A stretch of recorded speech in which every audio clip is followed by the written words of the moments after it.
Xylem learning Amrita miss ആണ്. അപ്പോൾ മക്കളെ നമ്മുടെ എക്സാം ഒക്കെ ഇങ്ങനെ എത്തി. അപ്പോൾ എല്ലാവർക്കും അതിൻ്റെതായ ടെൻഷനും കാര്യങ്ങളൊക്കെ ഉണ്ടാവും. മാത്സിന്റെ എക്സാം ആണ്. ആരും തന്നെ ടെൻഷൻ അടിക്കേണ്ട. സിമ്പിൾ ആയിട്ട് നമുക്ക് എന്ത് ചെയ്യാം, അടിപൊളിയായിട്ട് സിമ്പിളായി പഠിച്ച് അടിപൊളിയായിട്ട് മാർക്കൊക്കെ നേടാവുന്നതാണ്. അപ്പോൾ അതിന് നിങ്ങൾ ചെയ്യേണ്ട ഇനി പറയാൻ പോകുന്ന കാര്യങ്ങളൊന്ന് ശ്രദ്ധിച്ചിരിക്കുക. ലെറ്റർ മാത്ത്, അക്ഷരഗണിതം എന്ന് പറയുന്ന ഒരു ചാപ്റ്റർ ഉണ്ട് അല്ലേ? ആ ചാപ്റ്ററിലെ ചോദ്യമാണ് എൻ്റെ മക്കളെ ഏറ്റവും കൂടുതൽ കുഴപ്പിക്കുന്ന ഒരു ചോദ്യം. അതെങ്ങനെ സിമ്പിളായിട്ട് ചെയ്യാൻ നോക്കിയാലോ. അപ്പോൾ ഇങ്ങനെയായിരിക്കും നിങ്ങൾക്ക് എക്സാമിന് ചോദ്യം വരിക. അപ്പോൾ ഇങ്ങനെ ഒരു ചോദ്യം തന്നാൽ എങ്ങനെയാണ് ഇത് ചെയ്യേണ്ടതെന്ന് സിമ്പിളായിട്ട് മിസ് പറഞ്ഞുതരാം.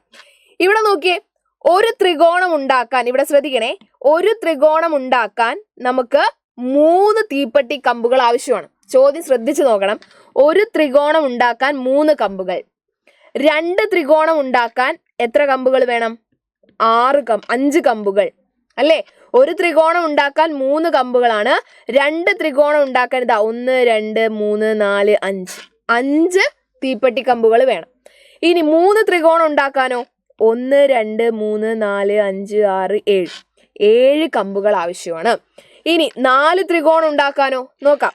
1 2 3 4 5 6 7 8 9 എത്ര എണ്ണം വേണം? 9 എണ്ണം വേണം. 9. ഇനി 5 ത്രികോണം ഉണ്ടാക്കാനോ? അപ്പൊ നമുക്കൊന്ന് വരച്ചു നോക്കാം അല്ലെ? 5 ത്രികോണത്തിനെ നമുക്കൊന്ന് വരച്ചു നോക്കാം. ദാ 1 2 3 അല്ലേ? അപ്പൊ 2 ത്രികോണമായി. 3 ത്രികോണം, 4 ത്രികോണം, 5 ത്രികോണം. ഈ 5 ത്രികോണം വരയ്ക്കാൻ എത്ര കമ്പുകൾ നമ്മൾ ഉപയോഗിച്ചു നോക്കിയേ? 1 2 3 4 5 6 7 8 9 10 11 കമ്പുകൾ. അപ്പോൾ ഇങ്ങനെയാണ് കിട്ടിയത് അല്ലേ? ഒരു ത്രികോണം ഉണ്ടാക്കാൻ 3 കമ്പുകൾ, 2 ത്രികോണം ഉണ്ടാക്കാൻ 5, 3 ത്രികോണം ഉണ്ടാക്കാൻ 7, 4 ത്രികോണം ഉണ്ടാക്കാൻ 9, 5 ത്രികോണം ഉണ്ടാക്കാൻ 11 കമ്പുകൾ. ഇതാണ് ചോദ്യം. അപ്പോൾ ആദ്യത്തെ ചോദ്യം ഈ ഫില്ലിംഗ് ദ ബ്ലാങ്ക്സ് ആയിരിക്കും. അത് നമ്മൾ ഫില്ല് ചെയ്തു, കൃത്യമായിട്ട് വരച്ചു, 1 മാർക്ക് സെറ്റ്. രണ്ടാമത്തെ ചോദ്യം എന്ന് പറഞ്ഞാൽ, രണ്ടാമത്തെ ചോദ്യം എങ്ങനെയായിരിക്കും കാണിച്ചു തരാം. രണ്ടാമത്തെ ചോദ്യം ഇതായിരിക്കും. തീപ്പെട്ടി കോലുകളുടെ എണ്ണവും ത്രികോണങ്ങളുടെ എണ്ണവും തമ്മിലുള്ള ബന്ധം എഴുതുക. Write down the relation between number of matchsticks and the number of triangles. അപ്പോൾ നിങ്ങളിങ്ങനെ ആലോചിക്കും, ഇവർ തമ്മിൽ എന്താ ഇപ്പോൾ ബന്ധമുള്ളേ എന്ന് നിങ്ങൾ ആലോചിക്കും. മക്കളെ, സിമ്പിളായിട്ട് നമുക്ക് കണ്ടുപിടിക്കാം. അതിന് നിങ്ങൾ ചെയ്യേണ്ടത് ഇത് മാത്രമേ ഉള്ളൂ. ഇവിടെ നോക്കിയേ, ഒരു ത്രികോണം ഉണ്ടാക്കാൻ 3 കമ്പുകളാണ്. ഒരു ത്രികോണം ഉണ്ടാക്കാൻ 3 കമ്പുകൾ. ഈ 3 എന്ന് പറയുന്നതിനെ നമുക്ക് എങ്ങനെ എഴുതാം? 1 + 2 എന്ന് എഴുതാം. വെറുതെ എഴുതി വെച്ചു. ഇനി 2 ത്രികോണം ഉണ്ടാക്കാൻ 5 കമ്പുകൾ ആവശ്യമാണ്. ഈ 5 എന്ന് പറയുന്നതിനെ 1 + 4 എന്ന് എഴുതാം. 3 ത്രികോണം ഉണ്ടാക്കാൻ 7 കമ്പുകൾ ആവശ്യമാണ്. അതിനെ 1 + 6 എന്ന് നമുക്ക് എഴുതാം. 4 ത്രികോണം ഉണ്ടാക്കാൻ ഇവിടെ നോക്കിയേ, 9 ആൾക്കാരെയാണ് നമുക്ക് ആവശ്യം. 4 ത്രികോണം ഉണ്ടാക്കാൻ 9 കമ്പുകൾ വേണം. ഈ 9നെ നമുക്ക് ഇങ്ങനെ എഴുതാം, 1 + 8 എന്ന് എഴുതാം. ലാസ്റ്റത്തെ 5 കമ്പുകൾ ഉണ്ടാക്കാൻ 11 സ്റ്റിക്കുകൾ വേണം. 11 എന്ന് പറഞ്ഞാൽ 1 + 10 ആണ്. ഇനി ഇവിടെ ഒന്ന് ശ്രദ്ധിച്ചേ, ഇവിടെ 1 + 2, 1 + 4, 1 + 6, 1 + 8, 1 + 10. ഈ രണ്ടും ഇയാളും തമ്മിൽ എന്തോ ഒരു ബന്ധമുണ്ട് അല്ലേ? ഈ രണ്ടും ഇയാളും തമ്മിൽ എന്തോ ഒരു ബന്ധമുണ്ട്. എന്താണ് ആ ബന്ധം? 1 × 2 ആണ് ഇത്. ഈ രണ്ടും ഈ 4ഉം തമ്മിൽ എന്തോ ഒരു ബന്ധമുണ്ട്. എന്താണ്? 2 × 2 ആണ് അല്ലേ? ഈ 3ഉം ഈ 6ഉം തമ്മിൽ എന്തോ ബന്ധമുണ്ട്. എന്താണ്? 3 × 2. ഇയാൾ തമ്മിൽ ബന്ധമുണ്ട്. എന്താണ്? 4 × 2. ഇത് തമ്മിലുള്ള ബന്ധം എന്താണ്? 5 × 2. അപ്പോൾ ഇതിനെ നമുക്ക് എങ്ങനെ എഴുതാം? ഇതിനെ നമുക്ക് 1 + 2 × 1 അല്ലെങ്കിൽ 2 × 1 വേണം, 1 × 2 എന്ന് എഴുതാം. 1 × 2 അല്ലെങ്കിൽ 1 + 2 × 2, 1 + 3 × 2, 1 + 4 × 2, 1 + 5 × 2. ഇത്രയേ ഉള്ളൂ കാര്യം.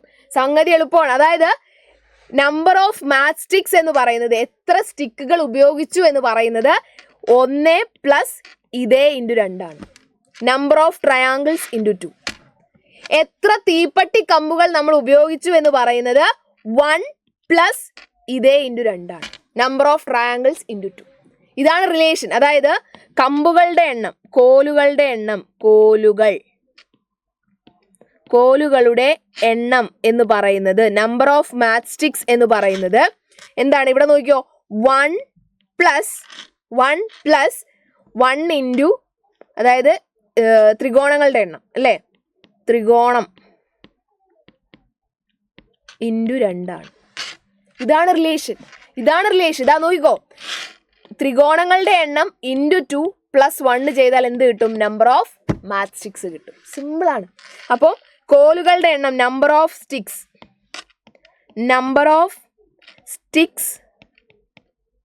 Equal to 1 + triangles, number of triangles into 2. ഇതാണ് റിലേഷൻ. അടുത്ത ചോദ്യം നോക്കിയേ. If the number of triangles is T and the number of matchsticks is S, the write the relation using T and C. ഈ സെയിം സാധനം ടിയും എസും ഉപയോഗിച്ച് ചെയ്യണം. നമ്പർ ഓഫ് സ്റ്റിക്സിനെ നമ്മൾ S എന്ന് എഴുതുന്നു. S is equal to stick. Number of ട്രയാങ്കിൾസിനെ T എന്ന് എഴുതുന്നു. അപ്പം എന്ത് ചെയ്യുക? 1 + T × 2. ഇതാണ് relation. S is equal to 1 + T × 2. കഴിഞ്ഞു. ഇത്രയേ ഉള്ളൂ. അപ്പോൾ ഈ ഒരു റിലേഷൻ കണ്ടുപിടിക്കുക എന്ന് പറയുന്നത് മാത്രമാണ് നിങ്ങളുടെ ടാസ്ക്. ഇത് മാത്രം കാണുന്നൊരു കുട്ടി അയ്യോ അമ്മ എന്താ ഇപ്പം ഈ ചെയ്തു വെച്ചിരിക്കുന്നതെന്ന് തോന്നും. പക്ഷേ ഇത് കൃത്യമായിട്ട് ഈ വീഡിയോ മുഴുവനായിട്ട് കണ്ട ആൾക്കാർക്ക് മനസ്സിലായിട്ടുണ്ടാവും ഇത് വളരെ വളരെ സിമ്പിളാണ് എന്നുള്ളത്. ഓക്കെ, അപ്പോൾ ഇതേപോലുള്ള ചോദ്യങ്ങളൊക്കെ എവിടെ നിന്ന് കിട്ടിയാലും ചെയ്തു നോക്കുക. സിമ്പിളായിരിക്കും. 5 മാർക്കിൻ്റെ ചോദ്യമാണ്. സിമ്പിളായിട്ട് നിങ്ങൾക്ക് എന്ത് ചെയ്യാം? 5 മാർക്ക് നേടാവുന്നേ ഉള്ളൂ. ഒന്നിരുന്ന് ഇതേപോലെ എഴുതി നോക്കിയാൽ ഡൺ, കഴിഞ്ഞു. ഓക്കെ, അപ്പോൾ ഓൾ ദി ബെസ്റ്റ്. എല്ലാവരും അടിപൊളിയായിട്ട് എക്സാം എഴുതുക. വേറൊരു വീഡിയോ ആയിട്ട് കാണാം. So thank you dears, thank you so much. Have a great day. By.